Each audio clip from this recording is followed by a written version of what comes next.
Illegal aliens from Mexico were allowed to march through America's cities demanding citizenship. Some even waved the Mexican flag. But illegal aliens inside Mexico are literally on the run.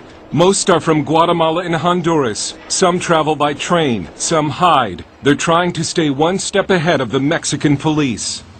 The Mexican government was outraged by the movement to build a new wall on America's southern border.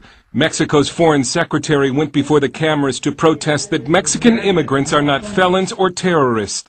They are human beings who deserve respect and the opportunity to live with dignity. But in Mexico, when it comes to the treatment of its illegal aliens, it's do as I say, not as I do. Mexico has called U.S. immigration policy harsh and has called the proposed wall on the U.S.-Mexico border shameful. But some have called Mexican immigration policy hypocritical. Enter Mexico illegally and you're treated as a felon. If you're caught by the federal police, you'll be fortunate if you're only deported. The unfortunate are robbed, abused, raped, or even murdered by corrupt police officers. Fernando Aguiar Neri coordinates Red Cross efforts to help illegal aliens inside Mexico. When people approach us, they are usually fearful that we work with the government and are afraid of being reported. One of the 7 principles of the Red Cross is complete neutrality and independence, so we can't cooperate with the Mexican government on the illegal alien issue. Neri says most illegals moving through Mexico try to avoid the cities. The Catholic Church also shields illegal aliens from the Mexican government. We found 2 shelters for illegals in Mexico City, but we were not allowed inside. Most of the Central Americans in these shelters are on their way to the United States. They'll be fortunate if they arrive unharmed. This immigrant from El Salvador said, if you're carrying any money, the police take the money and then say, get out of here. This one says we still have 20 days of travel to reach the United States.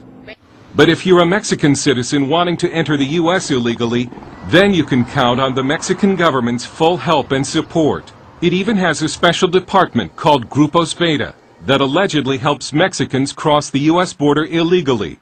Although in an interview with CBN News, the head of Mexico's immigration service, Hipólito Trevino, denied it. Grupos Beta is the Mexican government initiative which does not help people cross the border, but they do assist them when they have problems in the border area.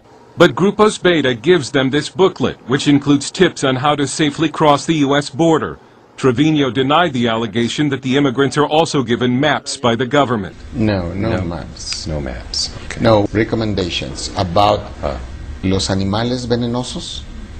We give them recommendations about the dangerous animals they'll encounter, how much water they need every day, what to do in case they get lost, what to do in case they get detained by the Border Patrol, which paths are dangerous because of crime. The reason for the government's help?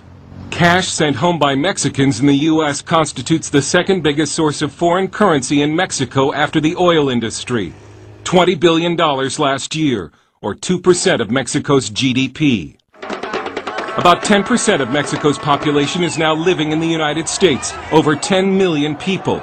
And how many illegal aliens in its own country has Mexico legalized in the past 5 years? Just 15,000. The Mexican government may think that plans to tighten up the U.S. border are offensive, but critics are saying far worse things about Mexico's immigration policy. Dale Hurd, CBN News, Mexico City.